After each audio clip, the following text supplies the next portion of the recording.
Hi, my name is Mary Reed. I'm the Chief Apiary Inspector for the Texas Apiary Inspection Service, and today I'd like to talk to you a little bit about how to monitor for Varroa mites.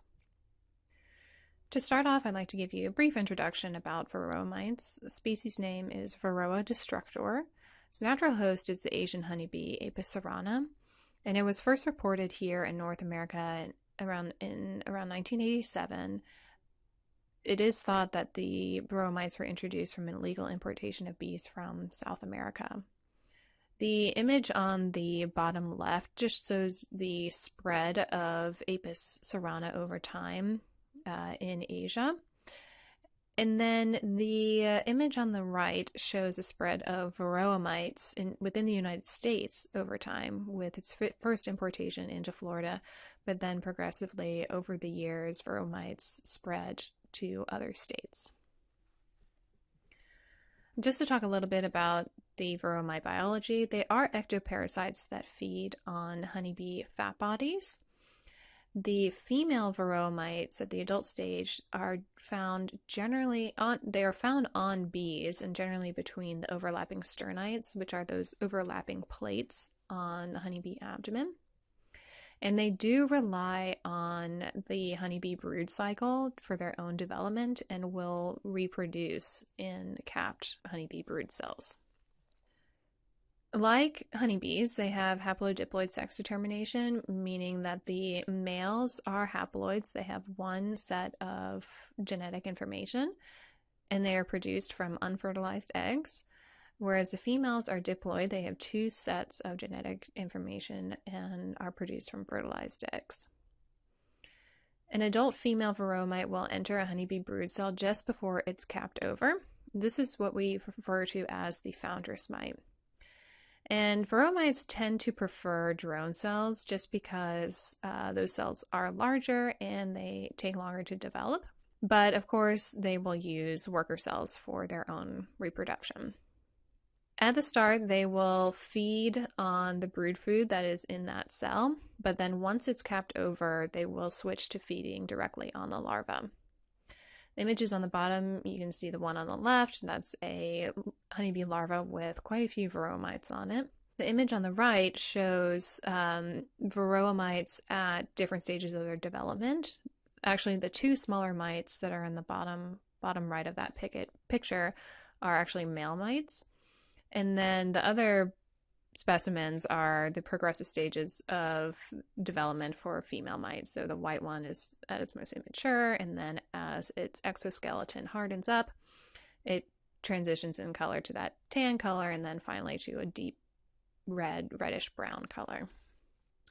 So the foundress mite will lay her eggs about 60 to 70 hours after that brood cell is capped over. The first eggs that she lays are generally the male mites, and then she will lay the female eggs. The female mites that develop will mate with the male mites that are in that cell, and those are the ones that will emerge with the bee. The male mice will be left behind in the cell to die. Sometimes that original foundress mite will also re-emerge with the bee. Sometimes she stays behind and dies in that cell. In this image, you see a mixture of male mites and then also female mites. You see that foundress mite, which is that reddish brown mite right there on the close to the bottom right of the picture. And then right underneath or below that foundress mite, that is actually a Varroa in development. So it hasn't reached its full adult form yet. So in this image, again, it just kind of provides a visual of the Varroa mite reproductive cycle.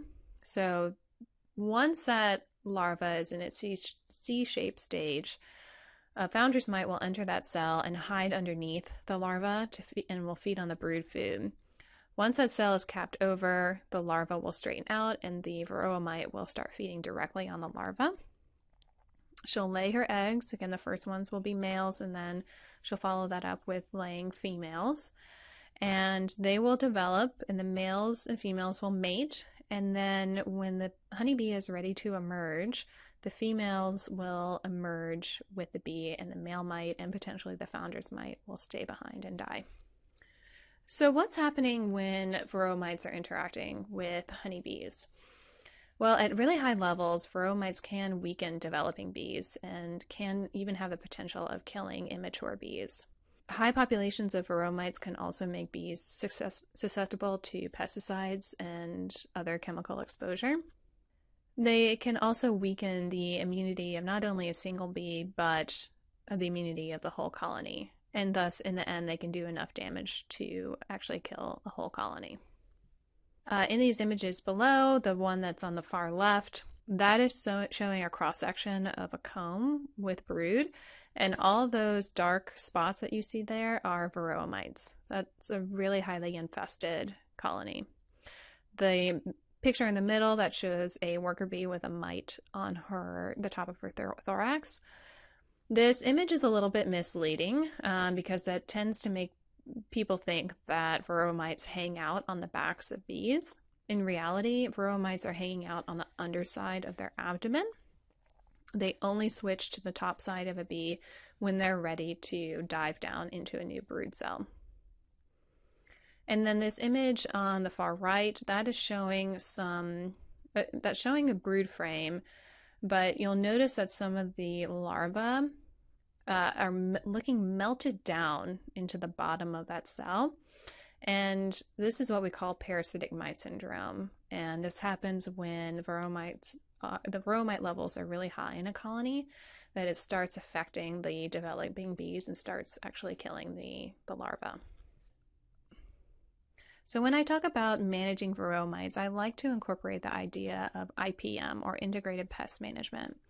And this is a technique that is used in a lot of different other areas of agriculture. And techniques have been developed for beekeeping and primarily specifically for Varroa mites. IPM is based off of several different factors. Its goal is to be environmentally sensitive, use common sense practices. We determine thresholds and use those thresholds to determine what action needs to be taken. It also incorporates a multi-pronged approach, meaning you're not using one technique over and over to combat a pest. You want to use lots of different techniques in order to prevent a pest from becoming a problem or controlling a pest.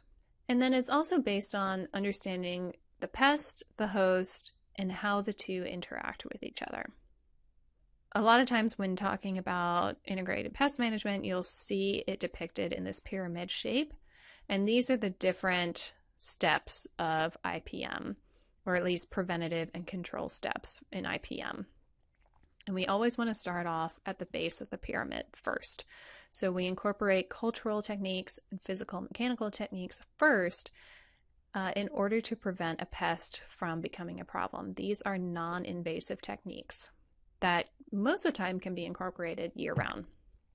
As we continue to monitor for the pest, if we're seeing that the pest numbers are increasing, either reaching a threshold or exceeding a threshold, that's when we move further up the pyramid to the biological and chemical parts, these more invasive techniques. And so the point is that we're not starting off at the top of the pyramid if it's not necessary. We want to make sure that we're saving these more invasive techniques only when it's needed. So some steps of IPM is we're setting those thresholds, we're identifying if there's a pest, and we're monitoring for that pest. And then we are implementing methods of prevention. And then as we continue to monitor, we implement methods of control as needed. So the economic threshold is the point at which the host can no longer handle the pest. So in honeybees, in relationship to Varroa mites can reach a point at which a honeybee colony can no longer handle their levels. Today, it is estimated that about 3,000 mites per colony is that threshold. This level may vary throughout the year and from region to region. What I mean by this is I want you to start thinking about what phase your colony is in as opposed to time of year. Meaning, is there a lot of brood production? Are you at a peak worker population? Or is your hive decreasing in population? And are you reaching a time of year where you may have little to no brood? So these are important factors to keep in mind when every time you're going through your colony and assessing any pests or disease level. This is an image that I pulled directly from the Honeybee Health Coalition's Tool for Varroa Management Guide. And I think it does a really good job of showing how the mite population interacts with the bee population. So as the bee population is increasing over time, it reaches a peak, and then at a certain part of the year, the population starts to decrease. But with the mite population, the peak of the mite population comes just after the peak of the bee population, and as the bees population starts to decrease. This is a really critical time of year because such a high number of Varroa mites in a colony where the bee population is decreasing could have really damaging effects to where you could actually lose that colony over the winter. So we want to avoid this relationship from happening. We want to make sure that our mite levels are low as we're going into our population decrease for the bees. So let's talk about a few different methods of detection for Varroa mites. First of all, why do we monitor for mites? Well, there's a lot of great reasons to monitor for Varroa mites, and I highly encourage you to start incorporating this into your management practices if you don't already do so. First of all, if you monitor on a regular basis, you can track your mite populations and how they change over time. And this can give you a head start in preventing your mite populations from becoming a problem. Another great reason to monitor is to determine if your methods of prevention or your methods of control are actually working. So before you implement a new technique, check your Varroa levels. Then implement your new technique, and if it's a treatment, once the treatment is completed, check your Varroa mite levels afterwards to see if the treatment actually worked.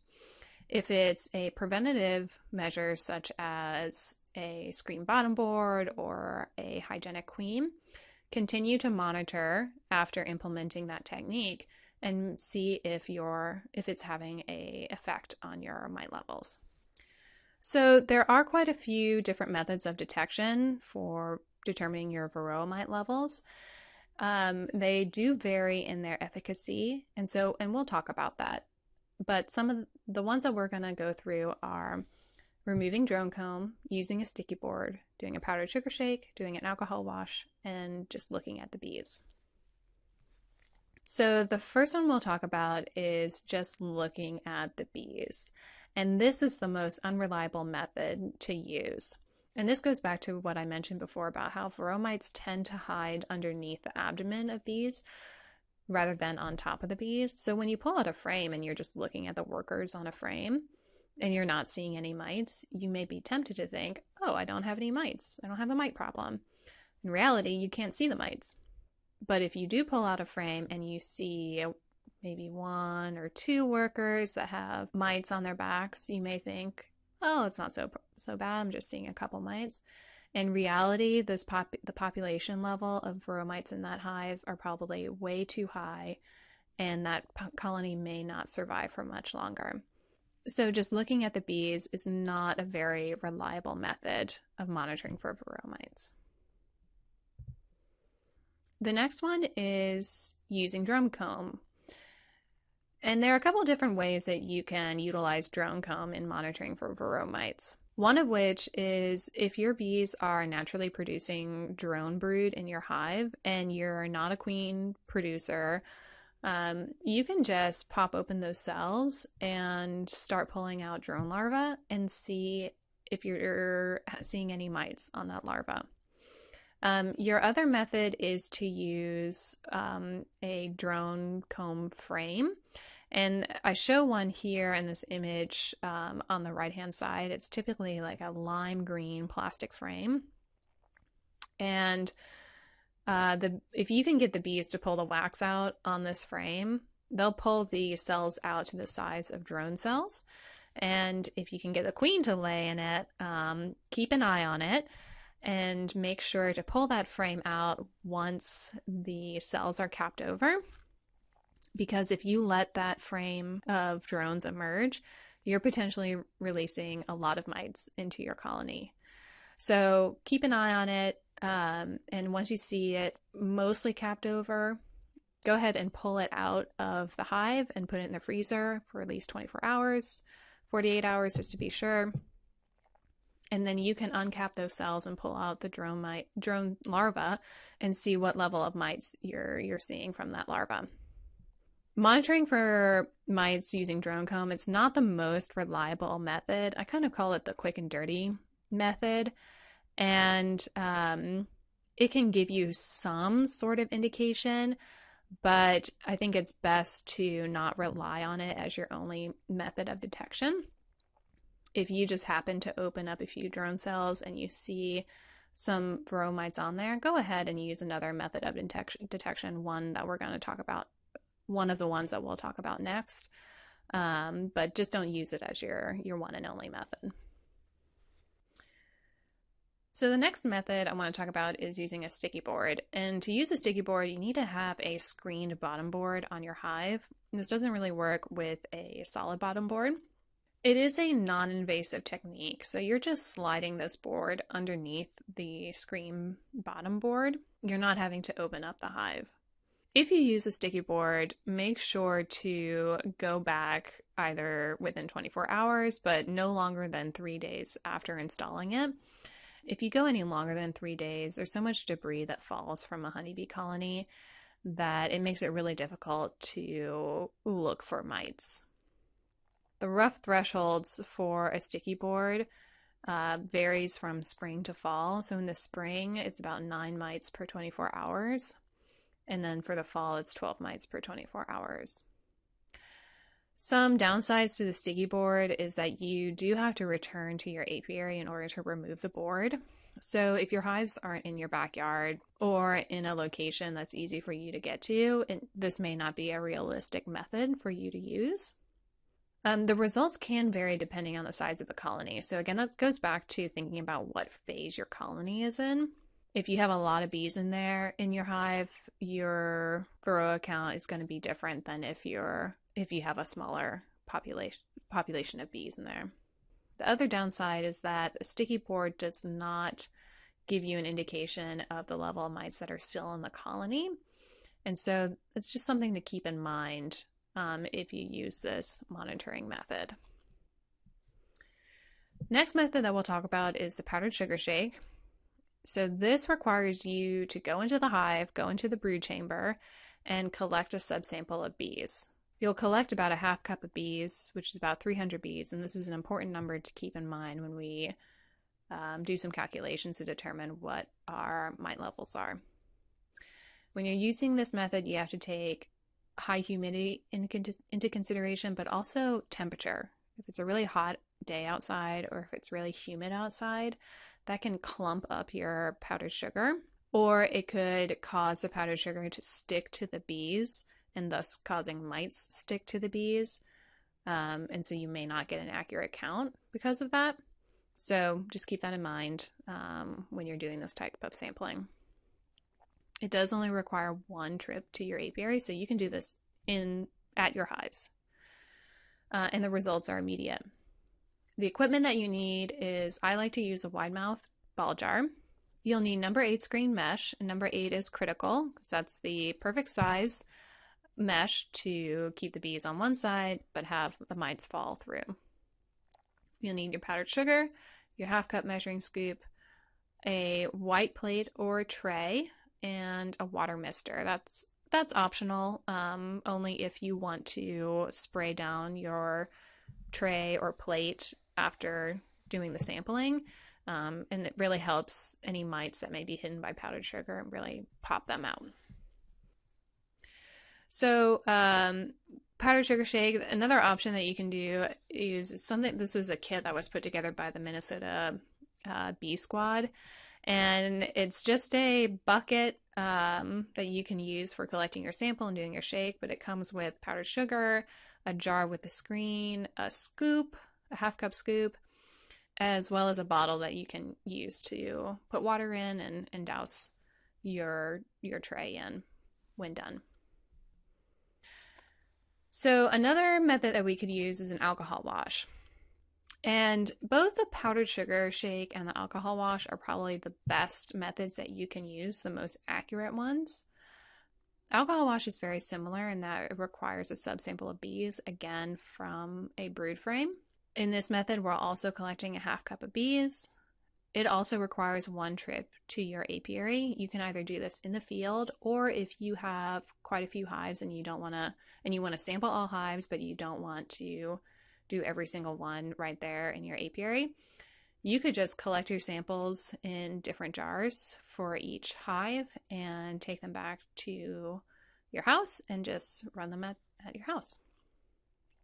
The results are immediate, and the equipment that you need, again, a wide mouth jar, that screen mesh, number 8 screen mesh, rubbing alcohol or isopropyl alcohol, a half cup measuring scoop, and your tray. So here is just some pictures of the materials that you need. There are a couple different options out there. The Varroa Easy Check is one that I've used from time to time. It's kind of a neat, nice in-field, quick method to use. But I also like using the ball jar with the screen mesh. And then there is another device out there that basically you can screw 2 peanut butter jars together, and in between that white, in the middle of that white device that's holding those jars together, there is that mesh. And so you can shake the bees on one side and just flip it over and get your mite count on the other. So you have a lot of different options out there. So I've recorded a video doing a demonstration of both the powdered sugar shake and an alcohol wash, and I'm going to play it for you here. So in this video, we're going to start off by going down directly to the brood chamber. If there's an in-hive feeder, I like to go ahead and pull that out just because that's going to give me a lot of space to move frames around. I quickly check for the queen before placing the feeder down next to the box. We're going to go to a frame that's in the middle just because that's most likely where the brood is going to be, and we want to make sure that we collect our sample from a brood frame. So I'm going to move those outside frames out of the way enough to where I can pull this frame out without rolling any bees. I'll just smoke them a little bit just to get the bees out of my way before I pick up the frame. What I'm looking for is open cell larvae, because that's going to be where our nurse bees are, and nurse bees are the ones that are most likely going to have Varroa mites on them. This frame looks like it has mostly capped brood on it, so I'm going to go ahead and place it back into the hive. I'm going to hop over to a different frame. And when I pull it out, what I'm seeing is a lot of open cell larvae on there. I see some capped brood, but I'm going to really look for my queen. I'll generally do 2 or 3 passes over a frame, making sure she's not on there before I collect my sample. But I'm also, in general, just looking at the bees, making sure they look healthy. I'm looking at the larvae and the cappings, making sure those look good, and I'm not seeing any other signs of disease or pest issues.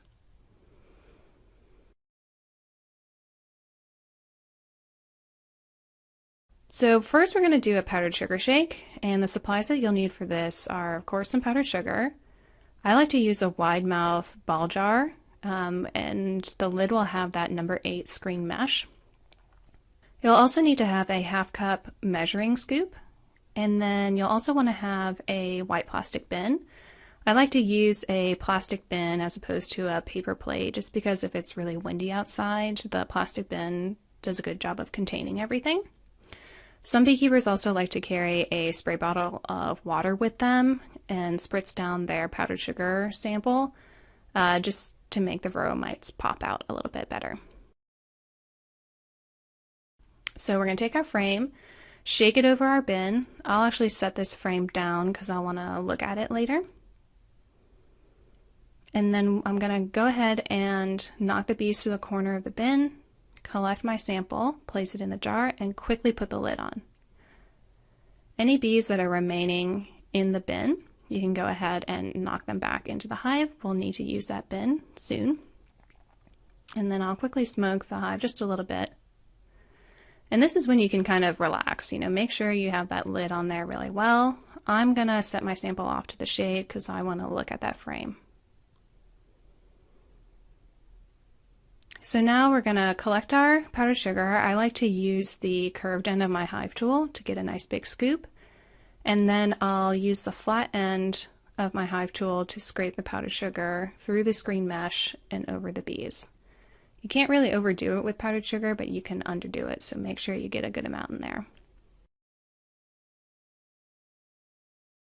So now you want to gently roll the bees, and what's happening here as you roll, they're crawling all over each other, getting coated in powdered sugar, and the powdered sugar is getting underneath the little feet of any Varroa mites that are in there, and that's what's dislodging them while you shake. So you'll invert it over your bin and shake going in a circle around the bin rather than staying in one location. And you want to shake your sample for about 30 seconds, and the point is to jostle those bees around enough to where you're getting the mites knocked off. So when we've done our shake, we can look in our bin and see if any mites have come off, and this is where a bottle of water comes in handy, because you can just spray the powdered sugar down and really make those mites pop. When you're done with your sample, you can just dump it back into the hive. Make sure all the bees are out of the jar and off the lid. And the workers that are in that hive will clean up those bees that were in your sample. Your bin that has the powdered sugar and any mites on there, go ahead and dump that on the ground. Don't dump that back in your hive because you'll end up dumping mites back in your hive.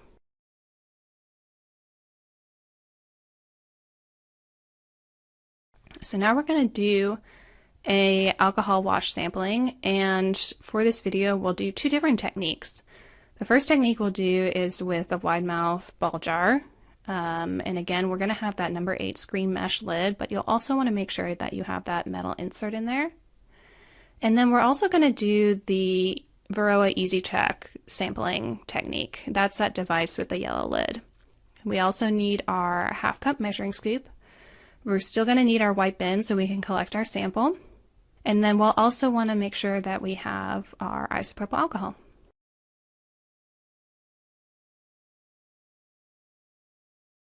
So again, we're going to take our frame, shake the bees off into the bin like we did before, take our half cup scoop, and I've already got isopropyl alcohol in my mason jar so that when we collect our sample and dump it into the jar, the bees are quickly anesthetized. And I'll go ahead and put the lid on there. And then we'll screw the lid on, and this is when you want to make sure you have that metal insert in there because you're going to want to shake your sample really vigorously. And you want to shake for about 30 seconds to a minute. And this shaking will dislodge mites from the workers. So when you're done shaking, you can take the lid off, remove that metal insert, and put the screen lid back on. And we're going to go ahead and invert it over our empty white bin and shake the sample really well, move those bees around, and you'll see mites fall from the sample into your bin.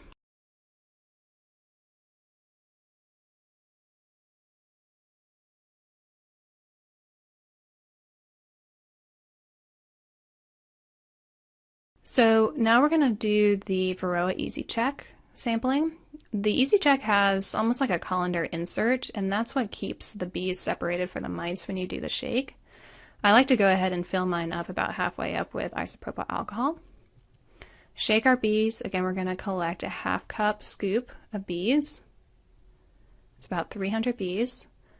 Knock them to the corner and go ahead and dump them into the Easy Check container and quickly put the lid on. Make sure you have that lid on screwed on really well, or else when you shake, the alcohol may come spraying out. And this shake, you want to do a side-to-side swirling motion rather than up and down, so that any mites that come out don't go back up through the mesh into your bee sample. When you're done shaking, you just hold the device up and look for mites. So when do we want to sample? Ideally, we want to sample once a month because that's going to show us how our Varroa mite population is changing over time, but at least 4 times a year. but spread it out throughout the year. Don't just do the first 4 months of the year. Do it in early spring, early summer, late summer, early fall, and then if you can, late fall. As we talked about before, that mite population is peaking when the bee population is decreasing. So you really want to make sure that you're monitoring when the population in your hives is decreasing. And also, if you're implementing any sort of treatment or control measure or preventative measure, make sure you sample before and after implementing that method to make sure it's working for you. So once we've done our sampling, and this is referring to either the powdered sugar shake or the alcohol wash, when we've done either one of those samplings, how do we determine if our mite levels are an issue or not? So as I mentioned before, that half cup scoop is about 300 bees. And I pulled this information directly from that Tools for Varroa Management guide. And it gives an example of we have 5 mites that fall from our sample of 300 bees. And from our calculations, we determined that's about 1.7% or 1.7 mites per 100 bees. And so if we look at the table, we'll see that rather than talking about time of year, we're talking about the phase the colony is in. And depending on what phase the colony is in, that percentage could mean that we're okay, or we need to start taking some other measures to knock those mite levels down. Another way that I like to think about it, when I'm doing a shake, I think about how many mites total from my sample is reaching a threshold. So generally it's considered about 3 mites per 100 bees is the threshold, or 9 mites total from a sample is a threshold. So when I'm doing either a powdered sugar shake or an alcohol wash, if I do a shake and I see 9 mites, if I count 9 mites in my sample, I know I've reached a threshold and I need to do something to knock those mite levels back. If I'm doing a sampling and I see that I start counting and I reach 9, but I see that there are other mites in the sample, I don't keep counting. I've reached 9 mites and I know I've reached a threshold and I need to do something to decrease the mite population in that hive. So you can either think about it how it's described here with this calculation and with this chart, or you can just think about reaching 9 mites in your overall sample. So in the Tools for Varroa Management Guide, they also provide a form where you can keep track of your Varroa samples and for which colony and what your results were. So it's just something to look at and consider and utilize if you think that's going to work for you. In the end, I think it's really important to keep notes and keep track of what your Varroa sampling results are so that you can remind yourself and see how those Varroa mite populations are changing over time. So for more information about Varroa management, I highly encourage checking out this Tools for Varroa Management guide. It is the best resource a beekeeper can use for managing Varroa mites. And it's available on the Honeybee Health Coalition's website. It's free to download. It's what we call a live document, so it's constantly being looked at and updated as needed. But I think it's a valuable tool for any beekeeper to have. In this guide, it not only talks about Varroa mites, their biology, it talks about integrated pest management, it talks about different sampling and monitoring methods, but it also talks about the different preventative and control methods there are. And if specifically when we're talking about treatments, they talk about each treatment that is currently approved for honeybee use. And for each one, they provide this chart that provides all these kind of quick details about the treatment method. And I encourage beekeepers to take a look through this and determine what kind of management practices they want to incorporate into their own operation and determine what their management action plan is if their Varroa mites become too high and they need to step in and do something. They also have a great set of videos that complement the guide. A couple of them talk about Varroa mites and how they interact with bees, integrated pest management, the different sampling methods, but then also they have videos for the different treatments that they talk about in the guide and how to properly install those treatments into a hive. They also created what we call a Varroa management decision tool to go along with the guide. And this was created because the guide can be a little overwhelming with information, especially when you get into the weeds of the different treatment methods. So this decision tool helps beekeepers sort through what techniques they should use to control their Varroa levels. And it's based off of 5 questions. And I encourage beekeepers to take a look at this tool and play around with it, even if you're not having Varroa issues at this time. Take a look at it and play around with different situations and scenarios that you could encounter with your hives to see which different results you get. And this can really help you decide and figure out what your action plan is going to be if you encounter a situation where your Varroa levels have gotten out of control. And again, you can find this decision tool on the Honeybee Health Coalition website. So for more information, again, Honeybee Health Coalition is a great resource, specifically their guide, their videos, and that decision tool. The e-extension website is also really great. This is a website that has resources on bee health. And all these resources on the e-extension website are pulled from land-grant institutions, so you know that they are reliable, well-vetted information. That Varroa mite testing kit that we talked about, Man Lake sells it, but then also you can get it directly from the University of Minnesota. And then one other program I like to mention is Mite Check. It's an online program where you can track your own mite levels over the year, and you can actually compare your levels to other regions, whether you can actually compare it to other counties within your own state, but then also to other states around the country. They have developed a phone app that you can use and record your information directly there. So I encourage you to check it out. Thank you for your time and for your attention. If you have any questions, feel free to reach out to our office, whether by our phone or email. As also, we have this information posted on our website. But again, if you have any questions or comments, please don't hesitate to reach out. Thank you.